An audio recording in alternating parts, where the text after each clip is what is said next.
Today I want to talk about Galatians 4 and its importance for eschatology. It's a picture of the two covenants, the Old and the New Covenant, and the Apostle Paul uses it in a unique way, and I want us to take a look at it.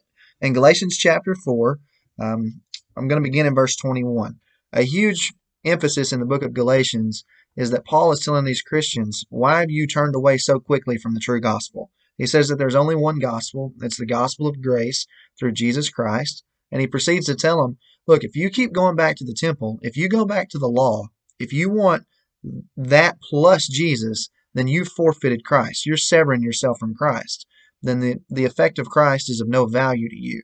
So now he's going to make a comparison in the Old and New Covenant, and he's going to tie it back to the book of Genesis. And I want you to see exactly how he uses it.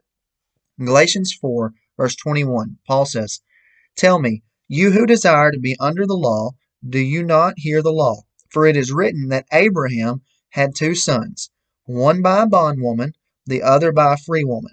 But he who was of the bondwoman was born according to the flesh, and he of the free woman through promise, which things are symbolic, or some of your translations will say, which is an allegory. For these are two covenants, the one from Mount Sinai, which gives birth to bondage, which is Hagar.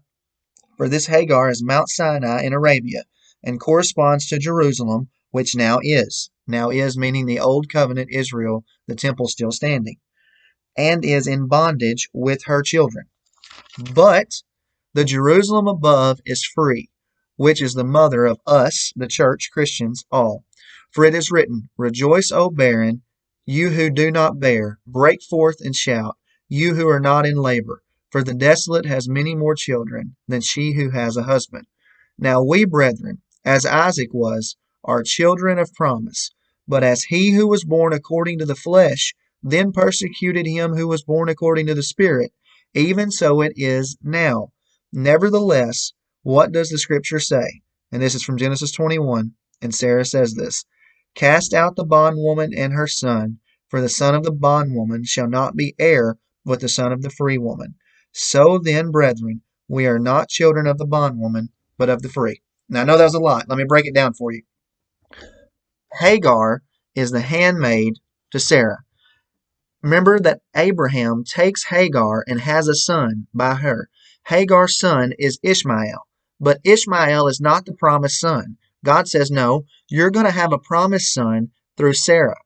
Paul takes Hagar and her bondage and slavery, and he compares Old Covenant Israel, the Old Covenant structure, to Ishmael. Ishmael, who was the son of the slave.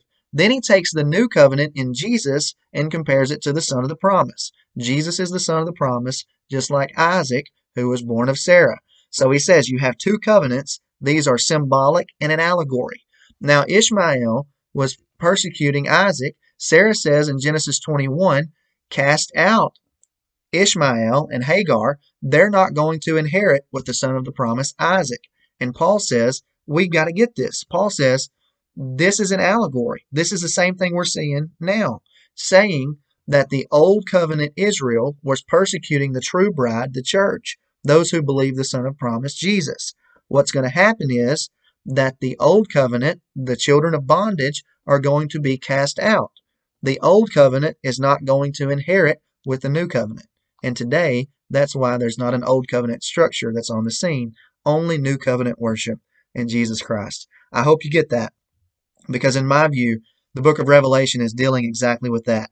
Casting out the old covenant, casting out the bondwoman, casting out the harlot, casting out the old Jerusalem, ushering in the new Jerusalem. That's why the author of Hebrews in chapter 12 says, we've not come to a mountain that can be touched by hands. We've come to a new heavenly Jerusalem, to a pure bride.